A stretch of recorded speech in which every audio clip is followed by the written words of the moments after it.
చదువు రాదు, ఇంకేవేవైతే సమాజంలో ఉండబడిన అపోహలు ఏవైతే ఉన్నాయో వాటన్నిటికీ మనం సమాధానం చెప్పాలి. రేపు పొద్దున సమ్మర్ క్లాస్ స్టార్ట్ అయింది. మీరు మార్నింగ్ 10 o'clock వస్తారు. వచ్చేటప్పుడే మార్నింగ్ బాక్స్ పెట్టుకొని వస్తారు. ఉదయం 10 గంటలకు టిఫినో సంథింగ్ ఏదో తినేసేసి బుక్స్ తీసుకొని స్కూల్కి వస్తాం. అవకాశం ఉన్న ప్రతి ఉపాధ్యాయుడు మళ్ళీ సమ్మర్కి వస్తాడు. వాళ్ళకి వెసులుబాటు.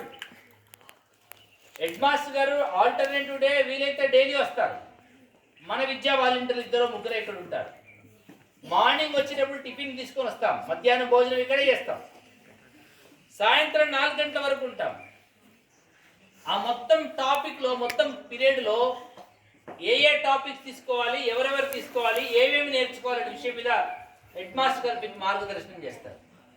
ఇప్పుడు సార్లు ఎవరు లేరు కదా, హెడ్ మాస్టర్లు ఎవరు లేరు కదా, నేను గోడలు దునుకుతా, నేను బిల్డింగ్ దునుకుతా, నేను కబడ్డీ ఆడతా, నేను ఫైటింగ్ చేస్తా, నేను పిచ్చి పిచ్చి చేస్తానని అనుకోండి, సమ్మర్ స్కూల్ మీద గుడ్ ఒపీనియన్ ఉంటుందా, బ్యాడ్ ఒపీనియన్ వస్తుందా?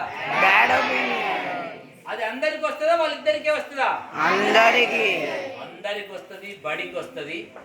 అప్పుడు సార్ గవర్నమెంట్ కలెక్టర్ గారు ఏమంటారు తెలుసా, పెద్ద సార్ నీకేం పని లేదా, ఎందుకు నడిపావని చెప్పేసి సార్ కూడా సీరియస్గా వార్నింగ్ ఇస్తారు.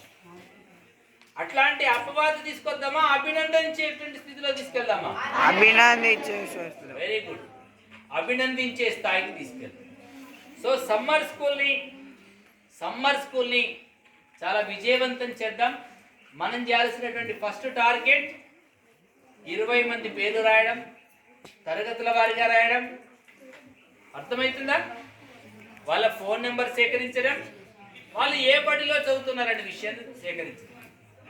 ఇవి వచ్చేసిన తర్వాత మార్చి 15 కల్లా మనం వర్క్ డివిజన్ చేసుకుంటాం. మార్చి 15 కల్లా వర్క్ డివిజన్ చేసుకుంటాం.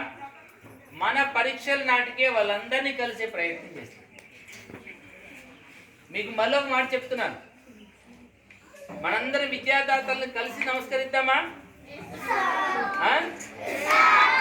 ఒక్కసారి అవకాశం ఉంటే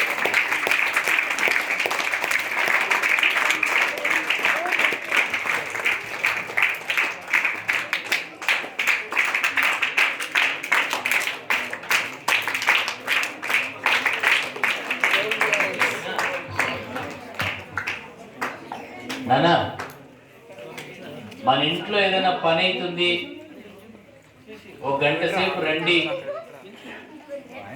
అని మీ ఇళ్ళలో ఏదైనా అవసరం ఉంటే మీ అమ్మ నాన్న వీధిలో ఉన్న 10 మందిని పిలిస్తే వస్తారా? ఒక్కరు ఇద్దరు వచ్చిపోతారు.